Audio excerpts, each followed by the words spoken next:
Ketika kita mendorong benda yang berat seperti meja, kita harus memberikan gaya yang cukup besar untuk dapat menggerakkan meja tersebut. Lain halnya ketika mendorong tong sampah, gaya yang kita perlukan lebih kecil. Dinamika gerak ini dijelaskan oleh ilmuwan fisika bernama Isaac Newton. Newton memperkenalkan 3 hukum dinamika gerak.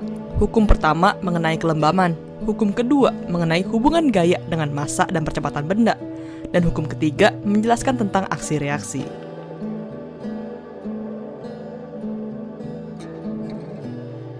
Hukum ini menyatakan tentang kelembaman benda. Hukum ini mengatakan benda yang diam cenderung untuk tetap diam, sedangkan benda yang bergerak dengan kecepatan konstan akan cenderung tetap berada pada kecepatan konstannya tersebut. Contoh aplikasi hukum ini adalah meja akan tetap diam sampai ada gaya yang cukup untuk menggerakkan meja tersebut. Contoh lainnya, mobil yang bergerak dalam kecepatan konstan akan tetap berjalan dengan kecepatan konstan jika tidak ada gaya yang diaplikasikan ke mobil tersebut. Contohnya seperti gas atau rem. Newton menyatakan hukum ini sebagai berikut.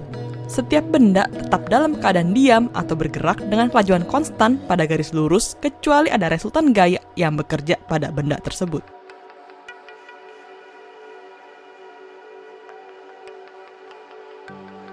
Hukum Newton pertama menyatakan benda cenderung mempertahankan keadaannya selama tidak ada resultan gaya yang bekerja pada benda tersebut.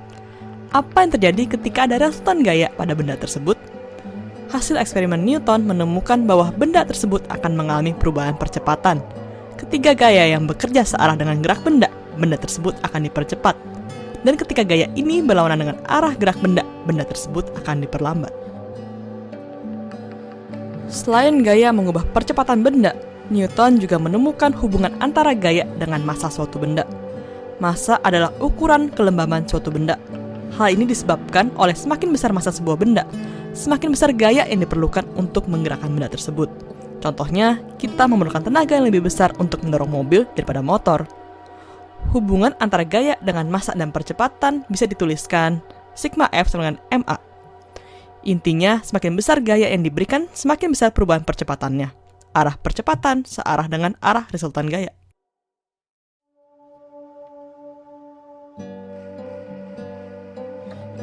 Hukum ini menyatakan bahwa gaya selalu muncul secara berpasangan. Hukum ini dinyatakan dengan ketika suatu benda memberikan gaya pada benda lainnya, benda kedua akan memberikan gaya yang sama dan berlawanan pada arah benda pertama. Contohnya, ketika pistol ditembakkan dan peluru keluar dari pistol, pistol juga terhentak ke belakang.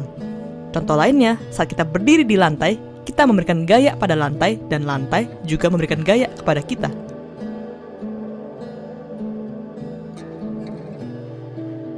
Pada diagram di gambar ini, terdapat 3 gaya yang bekerja pada kotak. Kotak ini tetap diam pada tempatnya. F1 diketahui sebesar 16 Newton, dan F2 memiliki nilai sebesar 9 Newton. Berapakah besar gaya F3? Karena kotak ini diam, maka diketahui resultan gayanya adalah 0. Jadi, sigma F sama dengan 0. F1 tambah F2 minus F3 sama dengan 0. Maka F3 sama dengan F1 plus F2 sama dengan 16 ditambah 9 sama dengan 25 Newton. Pada sebuah kotak dengan massa 140 kg, terdapat 2 gaya yang saling tegak lurus dengan nilai masing-masing 70 Newton. Berapakah percepatan yang dialami kotak tersebut? Untuk menghitung percepatan, kita memerlukan resultan gayanya. Resultan gaya ini bisa kita hitung dengan dalil Pythagoras karena gaya merupakan besaran vektor.